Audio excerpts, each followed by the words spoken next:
السلام عليكم ورحمة الله وبركاته. أهلا بيكم.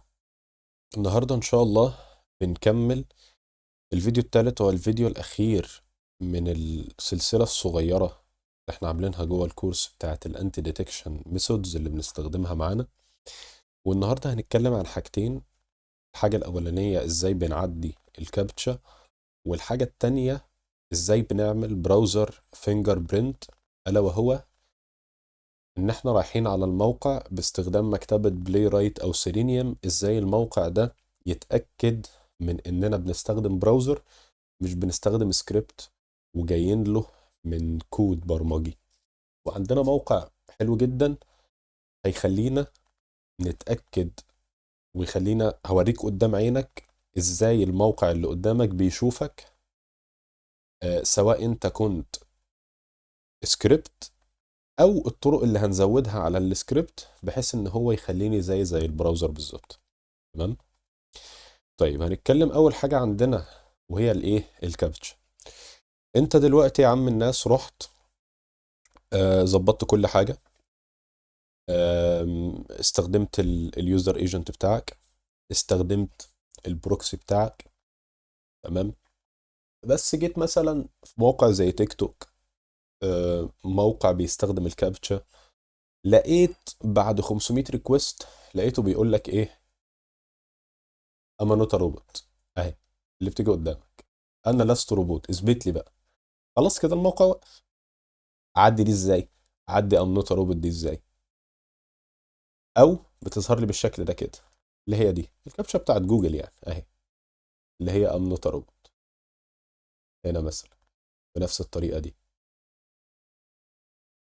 عارفها وبتظهر قدامك او دي مثلا، تبان لك الصوره بالمنظر ده. اختار لي مثلا عدد العجل اللي موجود وهكذا، طبعا انت عارف. طيب هتقول لي وانا اعدي الكلام ده ازاي؟ ايه المفروض ان انا اعمله؟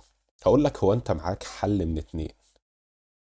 الحل الاولاني ان انت ما توصلش اصلا للمرحلة دي. يعني ايه؟ يعني دلوقتي مثلا الموقع اللي قدامك ده انت بتبعت له عدد ريكوستات مهول، بتبعت له 100 ريكوست في الدقيقة، 100 ريكوست في الثانية كمان. فعدد الريكوستات المهول ده طبيعي ان الموقع اللي قدامك يقفش عليك وما يشتغلش. فاحنا ممكن نعمل ايه؟ احنا ممكن نعمل ديلي، نقلل عدد الريكوستات اللي بتطلع، او نخلي ما بين كل ريكوست والتاني عدد ثواني معين. يعني مثلا بدل ما تبعت 10 ريكوستات في الثانية ابعت 5 ريكوستات في الثانية. بدل ما تبعت 1000 ريكوست في دقيقة ابعت 500 ريكوست في دقيقة. كل موقع والساعة بتاعته كده. انت في طرق ان انت تحل المشكلة دي. طيب هتيجي تقول لي لا يا بص يا عم محمد، انا ما فيش الكلام ده. انا راجل فاتح بيزنس، والبيزنس بتاعي ده لازم ان انا اعمل مثلا 100,000 ريكوست في اليوم، وانت عارف ان انا وقتي بفلوس، وان الكلام اللي انا بستخدمه ده بيزنس شغال، فانا كل وقت بتأخر فيه الكلام ده بيقف عليا بفلوس. هقول لك احنا هنا بقى بنستخدم المواقع اللي بتحل الكابتشا. زي ايه؟ والله عندنا في الحوار ده موقعين مثلا، دول اشهر موقعين بيحلوا الكابتشا انا شفتهم. موقع اسمه تو كابتشا، وموقع اسمه انتي كابتشا. في واحد منهم احسن من التاني؟ لا، الاتنين زي بعض. هل في مواقع غيرهم؟ اه. يعني مثلا في مواقع معينة بتحل الكابتشا بتاعت التيك توك، فانت ممكن تكتب مثلا تيك توك كابتشا يطلع لك موقع معين بيحل الكلام ده. كل موقع وعدد الخدمات اللي بيقدمها. فانت لازم قبل ما تشترك في المعلومة، المواقع دي بفلوس طبعا. المواقع دي بفلوس، على كل كابتشا مثلا بيحلها لك بياخد منك بوينت. انت مثلا بتشترك في الموقع ده، نفترض مثلا انك دفعت $10، ال $10 دول جابوا لك 500 حل للكاوتش، يعني 500 مرة الكود يحل فيها الكاوتشة دي. حليت مرة تمام، يبقى انت كده استخدمت محاولة. حل اتنين كاوتشة يبقى استخدم حاجتين. الحاجة اللي انا عايز اكد عليك فيها وهي ايه؟ وهي ان انت اما تيجي تروح لموقع من دول تتأكد من كل موقع والخدمات اللي بيقدمها لك. يعني انت مثلا عندك الموقع الاولاني بيقدم لك خدمات ان هو يحل الكابتشا بتاعت فيسبوك، الكابتشا بتاعت جوجل، الكابتشا بتاعت تيك توك. بس في موقع تاني انت مثلا عايزه يحل الكابتشا بتاعت امازون، فانت هتختار الموقع اللي بياخد الكابتشا بتاعت امازون. فانا عايزك تتاكد من كل موقع وبيحل الكابتشا بتاعت ايه. تمام. بس اللي انا عايز اكده لك ان المواقع دي انا جربتها، وبصراحه بيحلوا الكابتشا بشكل مبهر. يعني انا كنت عامل بروجكت كان محتاج ان خلاص هو التيك توك مش راضي باي شكل من الاشكال، سواء استخدمت بروكسي، استخدمت روتيتنج يوزر ايجنت، استخدمت فينجر برينت براوزنج، عملت كل الطرق البدع حرفيا ان التيك توك ناخد منه الداتا من غير ما يحصل كابتشا. بس ظهرت واستخدمنا عليه موقع، والحل كان مبهر، بيحل الكابتشا بشكل مش طبيعي. تمام. وهبقى انزل لكم المشروع ده واعرفكم بيشتغل ازاي، وهتشوف بعينك ازاي الموضوع بيمشي بشكل اوتوميتد 100%. موضوع بصراحة قوي جدا. المهم نرجع لموضوعنا. المواقع دي عامة بتبقى عاملة ايه؟ من الاخر بتبقى مشغلة ناس او عاملين برامج اي اي. السكرابر بتاعنا مثلا بيطلب صفحة امازون، بيطلب صفحة تيك توك، صفحة فيسبوك. الموقع ده بيرد عليه بكابتشا ومعاها ايه؟ معاها سايت كي. السكرابر بتاعنا بدل ما يقعد بقى ياخد السايت كي ده ويبعته للاي بي اي اللي احنا بناخده من تو كابتشا. ما هي المواقع دي بتقدم لك ايه؟ بتقدم لك اي بي اي. الاي بي اي ده ليك ليميت عدد مرات كابتشا معين باستخدام الفلوس اللي انت هتدفعها. تمام. بس والكابتشا بتتحل معاك، والتوكن هو بيحل الكابتشا، وانت كده الدنيا اتظبطت معاك. طب ايه هو عيوب الموضوع ده؟ طبعا عيوبه ان هو بفلوس، بس مش بفلوس كبيره خالص. بالعكس، يعني انت مثلا لو شغال على موقع عايز تجيب منه الداتا، والداتا دي بتتطلب انك تعدل كابتشا، انت من الاخر استثمار بتدفع علشان تاخد الداتا دي. واكيد الداتا دي طالما هي سكيور بالشكل ده، فهي هتقدم لك قيمه مقابل سعر اكبر بكتير قوي قوي قوي من اللي انت بتدفعه. تمام. بس دي كان كل كلامنا عن الكابتشا النهارده. يبقى انت كده عرفت ايه؟ عرفت يعني ايه كابتشا، عرفت ازاي بنتجنبها.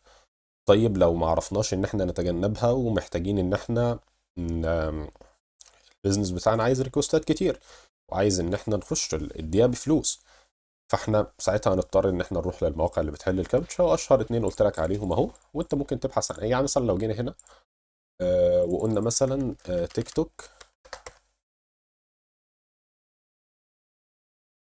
كابتشا سولفر. بص هنلاقي هنا اهو الموقع ده. اه على فكره ده الموقع اللي انا استخدمته فعلا، كان اسمه سات كابتشا. ده اشهر موقع بيحل الكابتشا بتاعت التيك توك. لو حد هيعمل بروجكت او حاجه، الموقع ده مهم جدا جدا جدا ومفيد جدا جدا جدا وفعال بنسبه 100%. ما جلاش ولا مره معايا بصراحه. تمام. يبقى هنا لو هنشوف السلايدز هنلاقي اهو بريفنشن دي اول حاجه، انك تمنع. تاني حاجه البيد واي، احنا بندفع. وزي ما قلت لك مثلا افرض البيزنس بتاعك بيعتمد على 100,000 ريكوست في اليوم، فانت طبيعي. تمام. بس والمواقع اشهر موقعين. بس ده تمام. ايه هي ميزتها؟ ان هي شغاله 100% شغاله، بس مشكلتها مثلا ان انت هتدفع حاجه هتبقى السكرابر هياخد وقت شويه عبال ما يحل الكابتشا والدنيا تمام. طيب نروح بعدها للايه؟ لل للبراوزر فينجر برينت. وعايزك تفتح دماغك معايا كده ونشوف ايه المهم فيه. الدرس ده مهم جدا، بيشرح حاجه مش هتلاقيها بتتشرح بره. انا بكلمك بشكل عملي وبكلمك في تكنيكس. دور زي ما تدور مش هتلاقيها. فاحنا بنقدم لك الكورس ده. هتعرف قيمته لما تشوف الشغل بيمشي ازاي، وتعرف انك متأسس صح فعلا. طيب انا دلوقتي بستخدم بلاي رايت. تمام. وعايز اسحب الداتا من موقع، بس الموقع ده محتاج مثلا بروكسي، استخدمت. محتاج كابتش، استخدمت. رغم كل ده الموقع برضه عارف انك روبوت. يعني انت رحت دفعت فلوس في بروكسي، ورحت دفعت فلوس في كابتشا، ورحت دفعت فلوس في معرفش ايه، بعد كل ده برضه الموقع قال لك وقف عندك، انت روبوت. طب ما انت كده، انت كده بتهزر، صح؟ حلها ايه؟ المواقع دي بقى مش بتبص على الاي بي، المواقع دي بتبص على بصمتك، على الفينجر برينت بتاعت البراوزر بتاعك. يعني ايه الفينجر برينت بتاع البراوزر بتاعك؟ يعني من الاخر هم بيدخلوا على المتصفح بتاعك، يكتبوا عليه اكواد بالجافا سكريبت، ويشوف الرد بتاع الاكواد دي ايه. من الاخر بياخدوه كده في انترفيو، اتش ار قاعد، يا براوزر انت الكود الفلاني، الكود الفلاني عندك بيعمل ايه؟ لو رد عليهم قال لهم بيعمل كذا ودي الاجابه فعلا بتاعت البراوزر، هيقول له اه انا كده تمام. طب ايه هي طب انا اقول لك على حاجه، هقول لك من ضمن الاسئله اللي بتتسال للبراوزر والرد عليها بيكون عامل ازاي. يعني من الاخر، قبل ما اقول لك موضوع الاسئله ده، المواقع دي بتكشف على ايه؟ بتكشف على الجافا سكريبت، مش الاي بي. يعني انا ممكن اصلا موقع قدامي ابقى مش عارف اخد منه الداتا، ابقى مش عارف اطلع منه اي حاجه، وبيظهر لي كابتشا وبيظهر لي بلوك، وكل ده انا رايح اشتغل في بروكسي واشتغل في انتي كابتشا ديتكشن واشتري وبتاع، والموضوع ما يبقاش هناك، والموضوع ما يبقاش فكره ان انا بغير اليوزر ايجنت. الموضوع ان هم بيبصوا على الايه، على الجافا سكريبت. يعني ممكن حل الفينجر برينت ده هو يبقى الوحيد وما استخدمش اي حل من الاثنين التانيين، اه. ده ممكن فعلا يكون ايه السبب. هم بيروحوا للبراوزر بالجافا سكريبت يقولوا له ايه؟ يقولوا له هو ايه الخطوط اللي متثبته عندك، مثلا ايه الفونت، ايه السكرين ريزولوشن بتاعك اللي هو 1920 في 1080 مثلا. لو افرض مثلا لقاها 800 في 600 زي ما بيحصل، مش احنا لما كنا بنيجي نفتح البلاي رايت ما كانش بيفتح لي الشاشه بشكل كامل، كان بيفتح لي الشاشه بشكل كده جزئي. طب خلينا كده نجرب كود هنا. زي مثلا ايه بلاي رايت كود، كان في هنا بلاي رايت اهو. خلينا نشوف ده كده. آه كان بايثون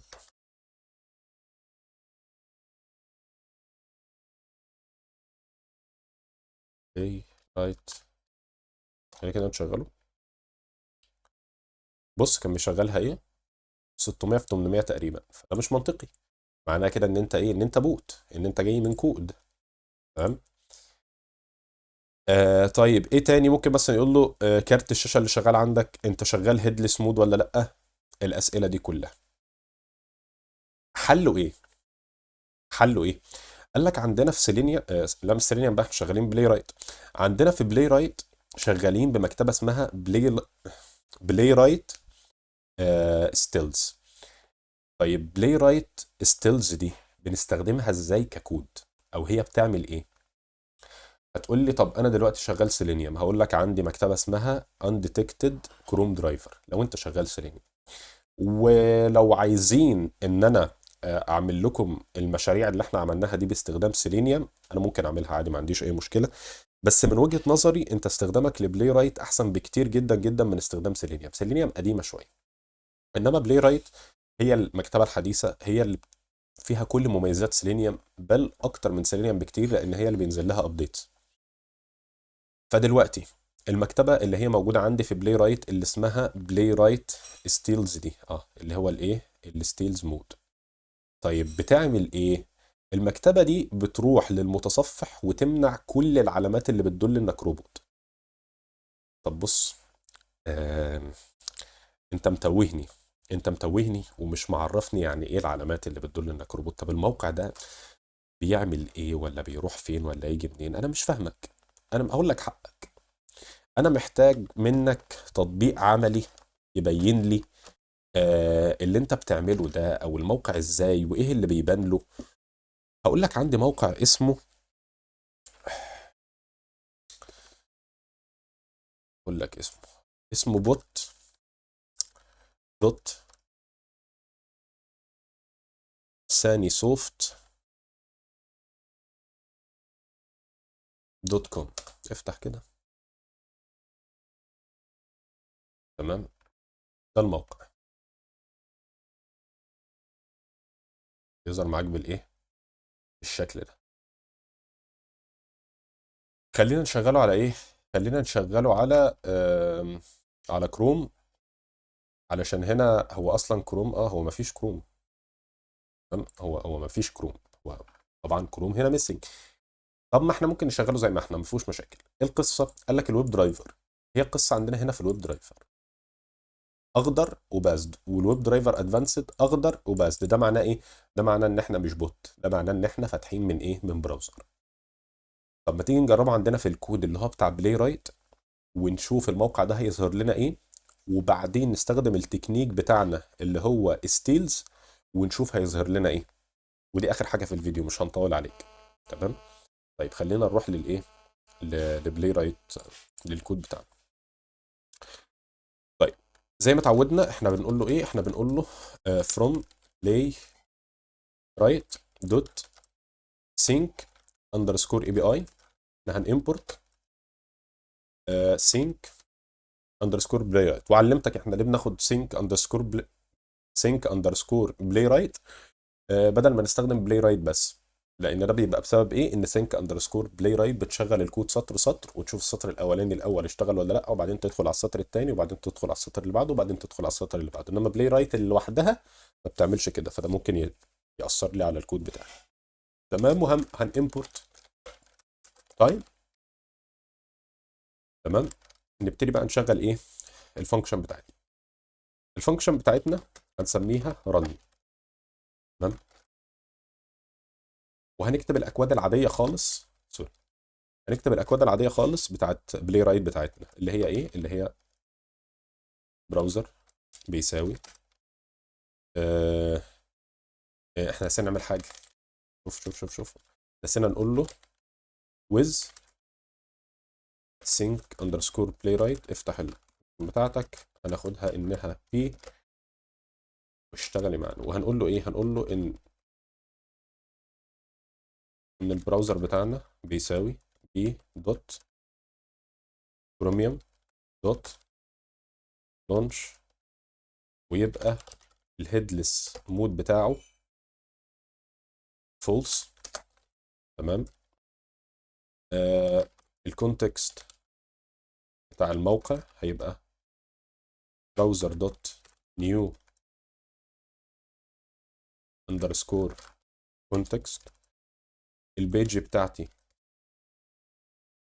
هتبقى context دوت new page.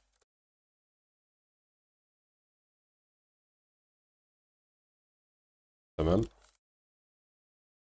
اللي بعده هنقول له ان انا عايز اخد البيج بتاعتي واروح على، اروح على يعني ايه؟ يعني go to الموقع بتاعي اللي هو https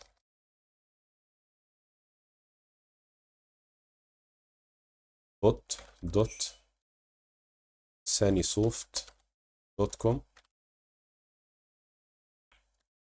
تمام. واقول له time دوت sleep، استنى 5 ثواني. تمام. وكمان عايز اقول له اعمل لي سكرين شوت للصفحه اللي طلعت لك ده عشان تبقى موجوده عندي يعني.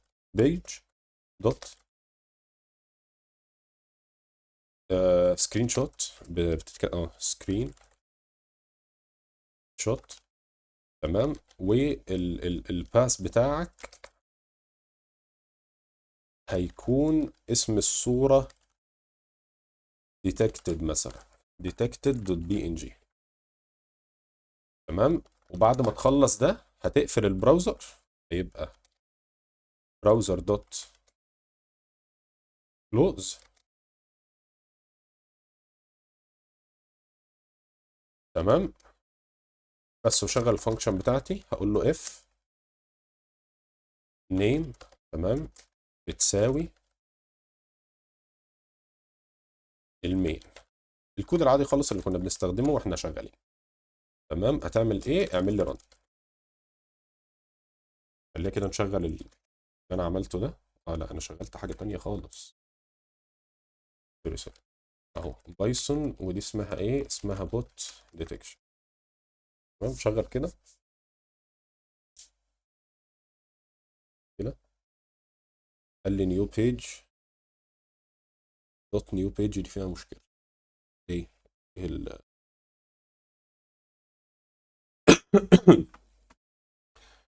المشكله هنا في النيو بيج، مش في دوت كروميوم نيو بيج دي فيها ايه خلينا نتاكد. أم، الكونتكست بيساوي براوزر. سوري، نسيت احط القوسين هنا. بص، كل حاجه بتفرق في الكود ومفيش حد كبير على الغلط. عشان تبقى عارف لازم تتاكد وتعمل كل حاجه بايدك. خلينا نشوف. بص، السطر ده معناه ايه؟ ان الويب درايفر فيلد. كويس ان انا اخدت الصوره اخدتها عندي هنا. تمام؟ خلينا نكبر الصوره. معنى كلمه ان الويب درايفر فيلد معناها ان انت بوت. انت جاي من سكريبت. طيب اما نستخدم بقى المكتبه بتاعتنا ونشوف ويب درايفر دي هتتحول وتبقى باسد ولا لا، خلينا نشوف. طيب دلوقتي انا هستخدم بقى المكتبه اللي هي ايه، اللي هي بلاي رايت اندرسكور او داش ستيلز. اول حاجه انا محتاج ان انا اعمل انستول للمكتبه دي. اعمل لها ازاي؟ اقول له كده. أنا كاتب الامر عندي اهو، انستول. انا كاتبه فاحنا ناخده على طول. تمام. تي اف سلاش بلاي رايت سلاش ستيلز. انت لو دورت على ازاي بتثبت المكتبه دي، هتلاقي ان هو بيقول لك ثبتها من غير امر التي اف ده. مش هتشتغل معاك. من الاخر مش هتشتغل معاك لو انت عملتها كده، المنظر ده كده، مش هتشتغل معاك. ليه؟ لان لو انت ثبتها بالمنظر ده بيبقى فيه مشكله اما تتثبت على الانفايرمنت عندك. في ان هي ال الامر اللي هو انا هكتبه جوه الكود مش موجود اصلا في الدايركتوري بتاعت الموديول. انما الامر ده اما بزود قدام تي اف احط له سلاش، بيبقى الامر اللي انا هكتبه موجود جوه الموديول. تمام. انا كده كده عامل لها انستول قبل كده، فانا مش محتاج ان انا اعمل لها انستول. طيب بعد ما تعمل لها انستول، انت طبعا عارف هتروح تعمل ايه، هتروح تعمل لها امبورت. تمام. فانا هقول له from play right underscore stills. هتimporت ايه؟ هتimporت stills دوت underscore sync. تمام. وكل اللي هتعمله ان انت هتاخد stills sync دي وتروح قبل ما تقول له بيج جو تو. يعني هتروح هنا في الخطوه اللي ما بين النيو بيج وانك تروح للموقع وهتقول له كده ستيلز سينك دي بيج. خلصت. يعني انت عايز تقول لي ان السطر الكود التافه البسيط اللي انت عملته ده هيخلي الموقع بدل ما يعرف ان انا بوت او ان انا جاي من سكريبت، ان انا الفينجر برينت بتاعتي والاسئله اللي هيسالها لي خلاص انا كده بقيت براوزر؟ هقول لك على عينك يا تاجر، وشغل الكود وتعالى نشوف. بص كده، شغل يا باشا، شغل الكود. بص يا ريس، بص يا ريس بازد ازاي. شوف شوف شوف شوف، كله اخضر معاك. ده معناه ايه؟ ده معناه ان انا مش بوت بنسبه 100%. هتشوف الصوره المفروض ان هو جابها اهي. بص، كلام محترم جدا جدا جدا جدا ومعلومات. يعني انا مش كل شويه اقعد اقول لك كورس ما فيش زيه وفيديوهات مش هتلاقيها فين، بس انا عارف انا بقدم لك ايه، وعارفين قيمه الكورس اللي احنا بنقدمه عامل ازاي. كلام مش هتلاقيه بره يعني. بص، ويب درايفر باست ده معناه ايه؟ ده معناه ان انا كده براوزر، ان انا مش كود. الكلام ده مفيد جدا جدا جدا جدا، وهيوفر عليك كمية حاجات انت ما تتخيلهاش. فاحنا في الوحدة اللي موجودة عندنا دي، او في الثلاث دروس اللي احنا شرحناهم دي، انت عرفت ازاي بتغير اليوزر ايجنت بتاعك، عرفت ازاي بتستخدم البروكسي، عرفت ازاي الكابتشا بتاعتك بتعمل لها بايباس ازاي، وعرفت ازاي بتستخدم التكنيكس اللي بتخليك تعدي الفينجر برينت. ماشي. طبعا انت بعد كل ده شغل الكود بتاعك عادي. انت كل ده عملته عشان تدخل بس على الصفحه. شغل الكود بتاعك عادي، روح هات لي بيوتيفول سوب دخلها لي هنا على طول، اسحب لي ال HTML، استخدم التكنيك بتاعك لو الصفحه مثلا اسمها كانت فيها سكرول، فانت بتنزل بتعمل سكرول، علمتك بتعمل سكرول ازاي، تجيب ال HTML كامل ازاي بعد ما تعمل ريندر للجافا سكريبت.